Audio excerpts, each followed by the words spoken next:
Entretien d'embauche, comment parler de sa période de chômage en 5 points. Bonjour et bienvenue, c'est David, j'espère que vous allez bien. Vous êtes en recherche d'emploi et vous êtes convoqué à un entretien d'embauche.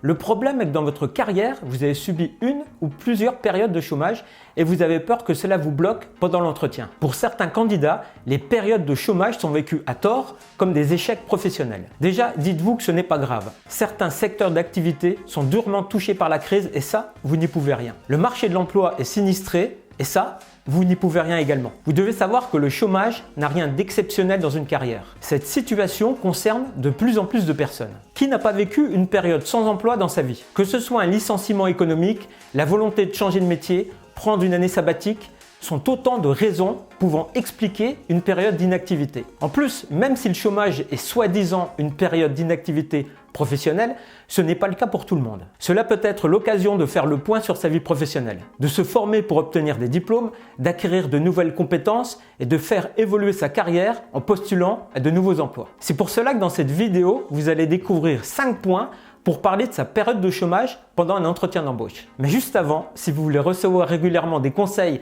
pour décrocher votre meilleur job, je vous invite à cliquer sur le bouton s'abonner. Bonjour, je m'appelle David, je suis conseiller en recrutement depuis 11 ans.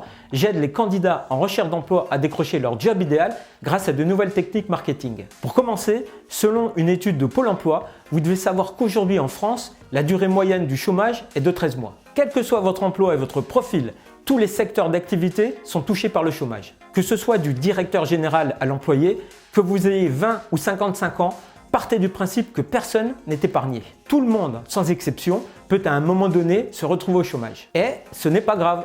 Vous devez donc dédramatiser la situation. Partez du principe que le recruteur qui se trouve en face de vous était peut-être au chômage il y a 6 mois. Ou peut-être qu'il a connu une période sans emploi pendant une année complète, lui ou un membre de sa famille. Dites-vous qu'il est possible que le recruteur ait connu cette situation et qu'il ne vous en portera pas préjudice, à condition de bien expliquer bien sûr. Donc pour cela, vous devez respecter 5 points. Premier point, parlez-en ouvertement. Même si vous ne le dites pas dans votre CV, un recruteur remarquera vite une période sans emploi dans votre parcours professionnel. Comment en parler? Attendez que les recruteurs évoquent le sujet en premier quand ils vous poseront des questions sur votre parcours. Mais vous pouvez également prendre les devants. Vous pouvez en parler directement à l'employeur. Quand vous argumenterez sur vos diverses expériences professionnelles, n'hésitez pas de préciser vos périodes de recherche d'emploi, il appréciera votre honnêteté. Comme je vous l'ai dit auparavant, le recruteur a peut-être déjà connu le chômage, lui ou un membre de sa famille. Donc, une chose est sûre, vous ne serez pas jugé. Le chômage concerne tout le monde, il n'y a donc aucune honte à en parler. Deuxième point, expliquez juste le pourquoi du comment, simplement, sans en faire des tonnes. Les recruteurs vont vouloir comprendre pourquoi vous avez vécu cette période de chômage. Si vous avez subi un plan de licenciement, dites-le tout simplement. En cette période de récession économique, ils sont fréquents. Vous avez eu la volonté de quitter votre entreprise pour prendre une année sabbatique et voyager à travers le monde? Vous n'êtes pas le seul, beaucoup de personnes le font. Vous avez voulu prendre du temps pour vous occuper de votre famille? Les recruteurs comprendront parfaitement vos raisons. Quels que soient les motifs qui vous ont conduit à vivre cette période de chômage, n'ayez pas peur d'en parler et faites-le avec simplicité. Mon conseil est de ne pas mentir. Le recruteur peut vérifier les informations que vous lui avez données. Troisième point, d'un point faible, faites-en une force. Un exemple, après un licenciement, vous ne vous êtes pas remis immédiatement à la recherche d'un emploi. Ce n'est pas un problème. Nous sommes tous différents. Une personne qui a été licenciée après 10 ans dans la même société peut avoir besoin de temps pour réfléchir à la suite à donner à sa carrière. Soyez transparent, dites-le à votre interlocuteur. Vous ne serez pas rejeté parce qu'il vous aura fallu du temps pour digérer votre licenciement. Au contraire même, si vous êtes passé par une baisse de morale, dites-le. Par contre, ne donnez pas trop de détails. Vous pouvez expliquer ce que vous avez fait pour sortir de cette situation.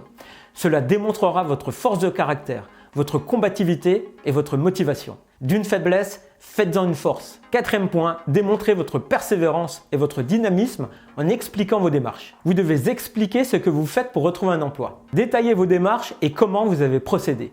Donnez les entreprises que vous avez contactées, les entretiens d'embauche passés et les employeurs rencontrés. Si votre période de chômage est longue, vous pouvez l'expliquer en la décomposant. Un exemple, dites que les 3 premiers mois de votre recherche, vous avez fait le point pour savoir la suite que vous vouliez donner à votre carrière. Dites aussi que vous en avez profité pour mettre à jour votre CV et que vous vous êtes lancé sur les réseaux sociaux pour booster votre recherche d'emploi et que depuis, vous répondez à des offres d'emploi, vous envoyez des candidatures spontanées et passez des entretiens. Dans ce cas-là, vous devez démontrer que vous avez maximisé vos chances de réussir votre recherche d'emploi. C'est un excellent signal que vous envoyez aux recruteurs. 5e point, soyez positif, même si vous êtes au chômage depuis 1 ou 2 ans. Il existe de multiples raisons pour expliquer ça.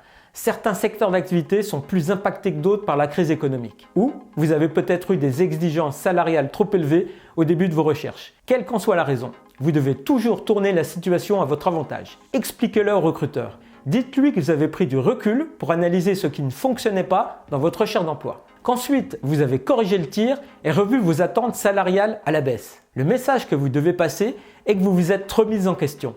Par contre, ne vous plaignez pas et ne vous trouvez pas d'excuses. Les candidats qui rejettent la faute sur la crise ou sur les autres, qui a une attitude négative, ne séduira pas le recruteur. À la différence d'un candidat positif qui sait se remettre en question. Quand on est sans emploi, on peut avoir l'impression d'être inutile à tort bien sûr. Si c'est votre cas, je vous conseille de faire du bénévolat. En aidant des personnes en difficulté, vous allez relativiser vos problèmes et constater que vous pouvez faire la différence grâce à vos actions et améliorer la vie des gens. Il existe beaucoup de façons pour aider les autres. Vous pouvez vous impliquer dans une association, distribuer des repas aux sans-abri, donner des cours de langue à des réfugiés, faire du soutien scolaire, etc., etc. Les employeurs apprécient beaucoup ce genre d'initiative et cela vous donnera un argument de poids à présenter pendant l'entretien d'embauche. D'ailleurs, si vous êtes convoqué prochainement à un entretien de recrutement, j'ai mis à votre disposition une formation offerte qui s'intitule « Les 10 meilleures réponses aux questions pièges d'un entretien d'embauche pour taper dans l'œil des recruteurs et décrocher le job que vous méritez ». Vous n'avez qu'à laisser simplement votre meilleure adresse mail pour recevoir votre bonus gratuitement. Vous trouverez le lien dans la description de la vidéo. Et si vous avez aimé, merci par avance de liker, commenter et partager. Ça fait toujours plaisir et ça aide ma chaîne à se développer. Je vous remercie de m'avoir écouté. N'oubliez pas de croire en vous, de ne rien lâcher et d'être professionnel. La persévérance et le travail finissent toujours par payer. Et pour finir, je vous souhaite une bonne continuation pour votre recherche d'emploi. Prenez soin de vous et à bientôt.